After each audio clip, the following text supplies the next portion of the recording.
ಯಾಕೆ ಆಚರಿಸ್ತೀವಿ? ಎಷ್ಟು ಜನ ಗೊತ್ತು? ಕೈ ಎತ್ತಿ ನೋಡೋಣ. ಅಂತಾರಾಷ್ಟ್ರೀಯ ಮಹಿಳಾ ದಿನಾಚರಣೆ ಅಂತ ನಾವು ಆಚರಿಸ್ತಾ ಇದ್ದೀವಿ. ಎಷ್ಟು ಜನಕ್ಕೆ ಗೊತ್ತು? ಕೈ ಎತ್ತಿ ನೋಡೋಣ. 1914ರಿಂದ 1917 ಇಸ್ವಿ ತನಕ ವಿಶ್ವ ಮೊದಲನೇ ಮಹಾಯುದ್ಧ ನಡೀತಾ ಇರುತ್ತೆ. ಆ ಸಮಯದಲ್ಲಿ ಜರ್ಮನಿ, ಆಸ್ಟ್ರಿಯಾ ಮತ್ತು ಹಂಗೇರಿ ಒಂದು ಭಾಗದಲ್ಲಿದ್ದರೆ ಇಂಗ್ಲೆಂಡ್ ಮತ್ತು ಮತ್ತೊಂದು ಬೇರೆ ಭಾಗದಲ್ಲಿರುತ್ತೆ. ಜರ್ಮನಿ, ಆಸ್ಟ್ರಿಯಾ, ಹಂಗೇರಿಲಿ ಗಂಡು ಮಕ್ಕಳೆಲ್ಲ ಯುದ್ಧಕ್ಕೆ ಹೋಗಿರ್ತಾರೆ.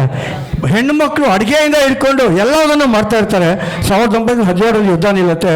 ಆವಾಗ ಜರ್ಮನಿಯಲ್ಲಿ ಘೋಷಣೆ ಮಾಡ್ತಾರೆ, ಹೆಣ್ಣು ಮಕ್ಕಳಿಗೆ ಒಂದು ಗೌರವ ಕೊಡೋಕ್ಕೋಸ್ಕರ ಒಂದು ದಿನ ಅಂತ ಆಚರಣೆ ಮಾಡೋಣ ಅಂದ್ಬಿಟ್ಟು ಇಂಟರ್ನ್ಯಾಷನಲ್ ವುಮೆನ್ಸ್ ಡೇ ಅಂದರೆ ಅಂತಾರಾಷ್ಟ್ರೀಯ ಮಹಿಳಾ ದಿನಾಚರಣೆ ಅನ್ನೋದು ಅವತ್ತು 1917 ಮಾರ್ಚ್ 8ರಂದು ಪ್ರಾರಂಭವಾಗುತ್ತೆ. ಅದು ಪ್ರಾರಂಭವಾಗಿದ್ದು ಜರ್ಮನಿಲಿ. ಅದನ್ನು ಜಾರಿಗೆ ತಂದಿದ್ದು ಆಸ್ಟ್ರಿಯಾ ರಾಜ ವಿಲಿಯಮ್ಸು. ಅದು ಎಲ್ಲ ಕಡೆ ಜಾರಿಗೆ ಬಂದು ಆಸ್ಟ್ರಿಯಾ, ಹಂಗೇರಿ ಮತ್ತು ಜರ್ಮನಿ ಕೂಟದಲ್ಲಿ ಅದು ಜಾರಿಗೆ ಬರುತ್ತೆ. ನಮ್ಮ ಭಾರತ ದೇಶದಲ್ಲಿ ಸರೋಜಿನಿ ನಾಯ್ಡು ಜನ್ಮದಿನ ಅಂದರೆ ಫೆಬ್ರವರಿ 8 ರಾಷ್ಟ್ರೀಯ ಮಹಿಳಾ ದಿನಾಚರಣೆ ಅಂತ ಆಚರಿಸ್ತಾರೆ. ಹೆಣ್ಮಕ್ಳಿಗೆ ಒಂದು ವಿಷಯ ಗೊತ್ತಿಲ್ಲ, ಹೆಮ್ಮೆ ಪಡ್ಕೋಬೇಕು ನೀವೆಲ್ಲ. ಬೆಳವಾಡಿ ಮಲ್ಲಮ್ಮ ಅಂತಕ್ಕಂಥ ಒಂದು ರಾಣಿ ವಿಶ್ವದಲ್ಲಿ ಮೊದಲನೇ ಬಾರಿಗೆ ಮಹಿಳಾ ಸೈನ್ಯ ಕಟ್ತಾಳೆ.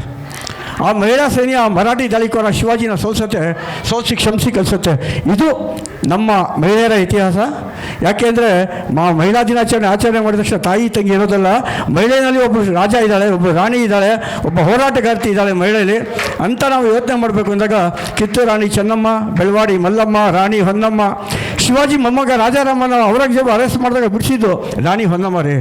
ನಮ್ಮ ಕನ್ನಡದವಳು, ನಮ್ಮ ಕನ್ನಡ ತಾಯಿ, ನಮ್ಮ ಕನ್ನಡತ್ವದ ಬಗ್ಗೆ ನಾವು ಹೆಮ್ಮೆ ಪಡ್ತಾ ಮುಂದಿನ ದಿನಗಳಲ್ಲಿ ಬೆಳವಾಡಿ ಮಲ್ಲಮ್ಮನ ಜನ್ಮದಿನ ಸ್ತ್ರೀಶಕ್ತಿ ಕದ್ದಂತಹ ಮಹಿಳಾ ಜನ್ಮದಿನ ಅಂತ ಇಡೀ ಪ್ರಪಂಚಕ್ಕೆ ಪರಿಚಯಿಸುವಂತಹ ಒಂದು ಶಕ್ತಿ ನಮ್ಮ ಹೇಮನಿಗೆ ಬರಲಿ ಅಂತ ಹೇಳ್ತಾ ಧನ್ಯವಾದಗಳು. ಥ್ಯಾಂಕ್ ಯು ಧನ್ಯವಾದಗಳು ಸರ್. ಹೊಸ ಬೆಳಕು ಹಾಕಿ.